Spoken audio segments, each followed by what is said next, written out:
Massimo Bressan, delegato Giovani Coldiretti. Ci troviamo qui in questa bellissima scuola materna per un gesto simbolico. Spiegaci perché e per come. Sì, proprio questa mattina noi siamo qui e abbiamo regalato queste splendide, sane, buone mele padovane provenienti da qualche chilometro da qua, Bassa Padovana, zone limitrofe Merlara, Castelbaldo, proprio per denunciare un'anomalia tutta italiana. A noi queste mele qua ci vengono pagate qualche centesimo al chilo, 4-5 centesimi, e molti agricoltori le lasciano sugli alberi, mentre le trovi ai supermercati o in certi punti vendita anche €1,50, poco più. Quindi abbiamo voluto proprio venire qua e far conoscere il problema ai bambini, che saranno i consumatori del nostro domani, e di denunciare proprio questo fatto. So che però l'uso è di macerare, di buttare via sia i pomodori, le mele, tutta la frutta e gli ortaggi in eccesso di produzione. È così?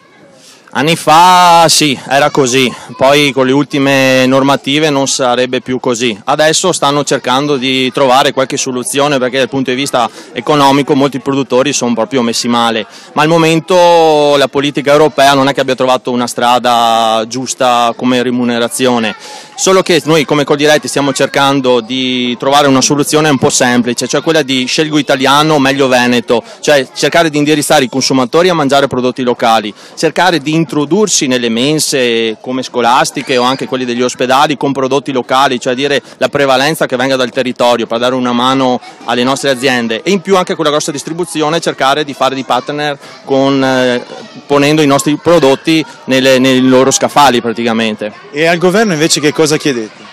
Al governo e anche alla regione chiediamo in primis di riuscire a togliere l'embargo russo, che quella è stata la ciliegina che ha fatto traboccare il vaso, perché l'ortofrutta è da anni che ormai è un po' in crisi, questa è stata proprio la ciliegina, ma da solo l'embargo non è stata la causa scatenante di questi prezzi. In secondo luogo cercare di trovare delle risorse momentaneamente per tamponare la perdita economica di queste aziende, e in terzo luogo di riuscire, approfittando di questa crisi, di riuscire a ristrutturare tutto il settore ortofrutticolo, perché ha delle falanze all'interno della filiera, perché i prodotti che dall'estero arrivano indiscriminatamente senza nessun controllo, mentre i nostri prodotti hanno delle regole sanitarie ben diverse dagli altri. Quindi cercare di fare un po' di pulizia, cercare di usare praticamente la legge che c'è e un buon senso sarebbe la cosa opportuna.